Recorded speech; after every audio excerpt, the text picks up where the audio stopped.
C'est le secret le mieux gardé de Vladimir Poutine, le stratagème qu'il a mis au point pour brouiller les pistes sur son véritable agenda, sur ses déplacements pour que personne ne puisse le localiser en temps réel. Dans un instant, Kadi va nous rejoindre pour nous raconter ce qu'il a mis en place.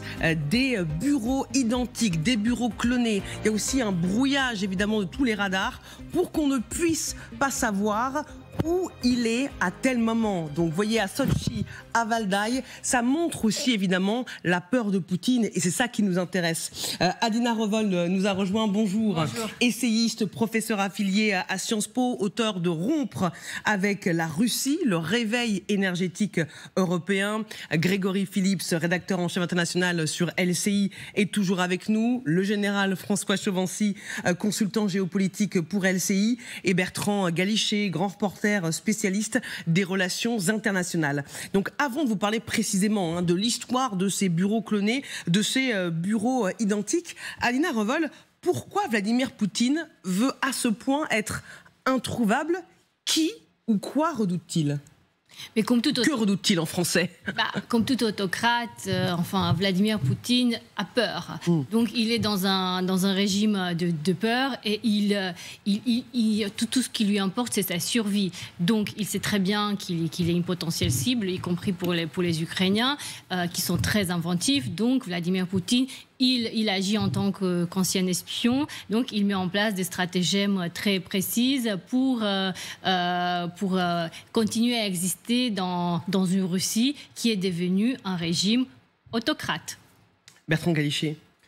En fait, on s'aperçoit que la stratégie mise en place par Vladimir Poutine, elle correspond à celle qui est justement utilisée par les autocrates de tout temps. Alors, il n'a pas inventé ces bureaux multiples aux décors identiques ou quasiment identiques, qui finissent quand même par se faire repérer comme on l'a vu, mais malgré tout, il est effectivement dans une logique de bunkérisation, c'est-à-dire que non seulement il s'entoure d'une cohorte de précautions qui sont au-delà de tout ce qu'on peut imaginer pour un chef d'État normal, avec cette menace qui a décuplé selon lui depuis le début de la guerre en Ukraine, mais en plus il invente des idées nouvelles pour que véritablement il soit intraçable, sauf dans les réunions officielles où il est extrêmement protégé, mais il a choisi malgré tout de s'installer le plus souvent dans cette résidence de Valdai, donc qui se trouve à mi-chemin entre Moscou et Saint-Pétersbourg, et en essayant de faire croire qu'il est ailleurs. Mais semble-t-il, d'après les experts et d'après ce que l'on peut lire sur sa destination préférée, eh bien c'est effectivement là qu'il passe le plus de temps parce qu'il s'y sent en sécurité, parce qu'il y a notamment des systèmes anti-aériens extrêmement puissants, des missiles qui sont installés tout autour pour parer à une éventuelle attaque de drone. Vous savez qu'il a été pendant très longtemps à Sotchi, dans sa résidence, jusqu'à ce qu'à l'été dernier, une attaque de drone, un drone ukrainien, ait frappé une installation pétrolière. Et là, il a commencé à prendre peur et à ne plus venir à Sotchi pour cette raison-là.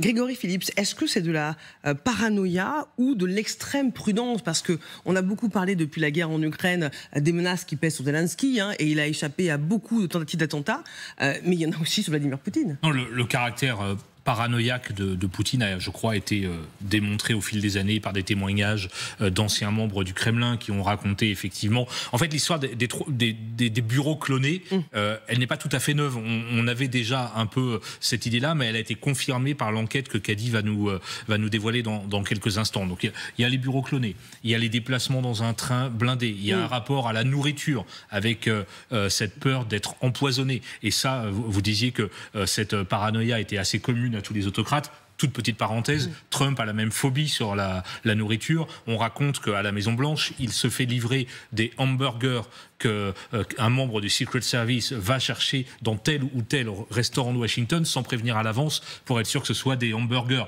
anonymes et qui ne sont pas destinés au président des États-Unis. Donc la paranoïa de Poutine a été établie, documentée, démontrée, et c'est vrai que c'est l'une des qualité entre guillemets souvent des dictateurs. Ce qui est fascinant dans cette affaire de bureau, c'est qu'on arrive à démontrer qu'effectivement il a installé c'est au moins 3 bureaux dans 3 lieux différents pour qu'on ne sache jamais à quel endroit il se trouve. Est-il au Kremlin? Est-il à Sotchi? Est-il à Valdaï? Bertrand a bien précisé qu'a priori, sa destination favorite, c'était Valdaï, parce que la zone est plus protégée par les défenses antiaériennes quasiment que la capitale.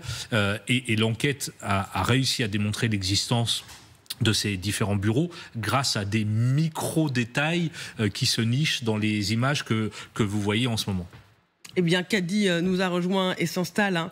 On a évidemment hâte de vous entendre, et notamment sur ce qui nous prouve que cette stratégie des bureaux identiques et des bureaux clonés existe. Alors déjà, il y a Systema, vous en avez parlé autour de cette table, c'est quand même un média, ils sont exilés, média indépendant russe, exilé, donc autant vous dire qu'effectivement là-dessus, ils sont clean, si je peux dire, et ils révèlent, effectivement, c'est un collectif de journalistes qui nous révèle ça. En fait, ils ont voulu vérifier une rumeur, cette fameuse rumeur disant que, eh bien, Vladimir Poutine, en fait, il n'était pas vraiment à Moscou, etc. Alors, justement, pour vérifier ça, je vous explique comment ça a commencé. Ça a commencé comme ça. En 2020, le média Project a révélé que Vladimir Poutine ne disposait pas d'un seul bureau présidentiel, mais de 2. Ils ont été conçus pour être identiques. L'original se trouve à Novo-Ogarivio. La copie se trouve dans la résidence de Sotchi. Les utilisateurs des réseaux sociaux ont immédiatement relevé de nombreuses différences entre ces bureaux prétendument identiques. Mais le Kremlin a déclaré qu'il n'existait aucune copie des bureaux. Ce n'est pas vrai. Vous savez que le président organise quotidiennement des événements publics. Il n'y a pas 2 bureaux identiques. Le président dispose de nombreux bureaux dans différentes villes. Il les utilise. Et d'ailleurs, les déplacements du chef de l'État lui-même, comme ceux de toute personne protégée, sont soumis au secret d'État, tout comme les informations relatives à ses itinéraires. Mais ce qui est écrit est faux. Voilà, donc ça c'est la réponse de Dmitri Peskov, le porte-parole du Kremlin, évidemment. À ce moment-là, ne sont évoqués que 2 bureaux, donc l'officiel est près de Moscou, et donc le cloné, si je peux dire, qui se trouve donc du coup plutôt du côté de Saint-Pétersbourg. Très vite, un troisième va émerger, vous voyez sur cette carte. Vous avez Valdaï, Moscou et Sotchi. Vous voyez un certain écart quand même entre les différentes destinations. Ce qu'ils ont en commun, j'ai envie de vous dire tout, et en même temps, effectivement, ça se joue sur les détails, comme vous le disiez. Ça se joue à des poignées de porte, ça se joue à des jointures, ça se joue à ça, à très peu de choses, même à une rame de papier.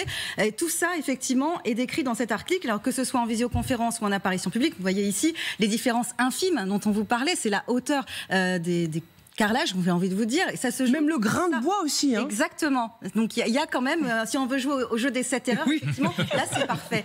Et donc, Vladimir Poutine, pour nous, qui couvrons quand même l'actualité avec l'Ukraine depuis un petit moment, on a l'impression qu'il est toujours dans cette même pièce. On les appelle d'ailleurs les bureaux belges. Les analystes indépendants donc, de Systema, eh bien, eux, ils ont décrypté que sur les 30 dernières apparitions, donc en 2025, 29 se trouvent à Valdaï et non pas à Moscou, là où, entre guillemets, la résidence officielle du président Poutine. Ça a permis en tout cas au Kremlin de brouiller les pistes, c'est le moins qu'on puisse dire, concernant les déplacements de Vladimir Poutine, lors donc de ces fameuses réunions officielles ou encore lors de ces déplacements en public. C'est tout. Oui, parce que moi, nous, encore beaucoup à dire. On est fascinés par ce que vous nous racontez, parce que c'est très important, parce qu'il y a eu beaucoup de rumeurs aussi sur les clones de Vladimir Poutine, donc on a besoin d'avoir des éléments tangibles. En revanche, les bureaux clonés, c'est une réalité. Mais alors du coup, j'ai une question pour Kadi, et si on peut revoir l'image où il est dans ses 3 bureaux au téléphone, oui. On est sûr que c'est le même Poutine ou pas? Voilà, c'est encore la question à 50 000 roubles, j'ai envie de vous dire. Non, mais la question est soulevée dans le documentaire de nos confrères de Systema, mais la réponse pour l'instant... Non, je pense qu'honnêtement, l'hypothèse de sosie de Poutine me semble un peu farfelue. Oui. En tout cas, il y a quelque chose qui est intéressant, c'est que dans notamment ces apparitions médiatiques, on sait que Vladimir Poutine enregistre des séquences et qu'on reçoit parfois dans l'heure, parfois le lendemain, parfois 3 jours après. Donc vous ne savez pas dans quel état de santé ou dans quel lieu se trouve Poutine, parce que le document audiovisuel que vous recevez a peut-être été enregistré 2 heures plus tôt, 24 heures plus tôt ou une semaine plus tôt. Ça fait aussi partie des tentatives de dissimulation des lieux et des endroits et des moments où Poutine prend la parole. Oui, vous avez raison, Grégory, parce que si je peux me permettre, il est expliqué aussi dans ce documentaire que j'ai bien visionné cet après-midi.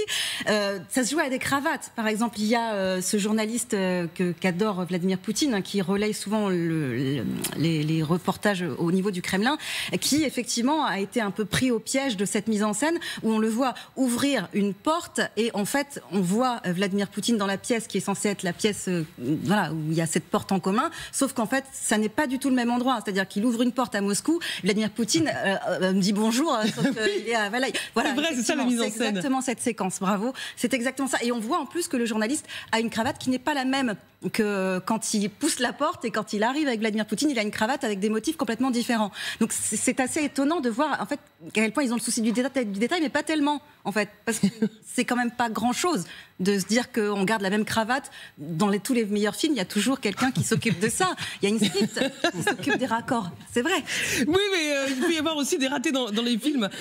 Adina Revol, on parle de ces bureaux clonés, mais c'est pas la première fois. On a beaucoup parlé avec le général Chauvency. Il y a les résidences, il y a les trains blindés, il y a même des testeurs d'habits pour être sûr qu'ils ne soient pas atteints par une arme biologique.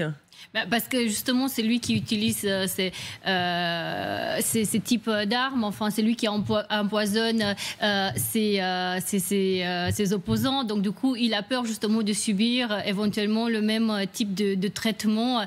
Et encore une fois, c'est un régime autoritaire. Donc, tous les autoritaires, vous avez parlé de Trump, mais on peut se poser la question si Trump n'est pas devenu un autoritaire, justement.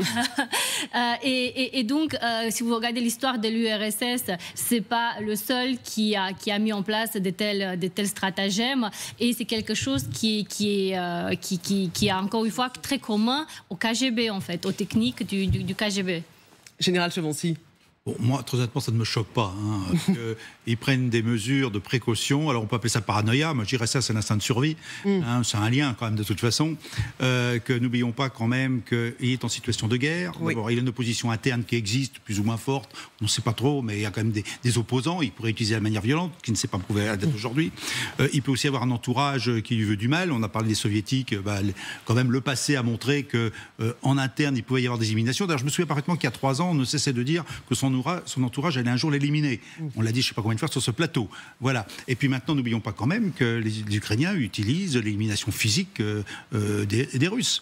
Donc, en tout état de cause, un chef d'État en guerre, même s'il est autocrate, il va prendre toutes ces mesures de sécurité. Alors pour nous, ça nous surprend. On ne verra pas le président Macron avoir 3 bureaux. Bon, il y a peut-être 3 palais, j'en sais rien, mais... Ils sont bien cachés dans ce cas-là. Oui, il a caché. Hein. Voilà. Non, on ne travaille pas comme ça, nous. D'un autre côté, peut-être nos chefs d'État, comme on est en démocratie, sont peut-être moins sujets à un attentat. Ce qui ne les empêche pas, ne l'oublions pas. Donc là, on est dans un régime, effectivement, où le chef de l'État fait tout ce qu'il peut pour survivre le plus longtemps possible, compte tenu du contexte actuel. Oui, on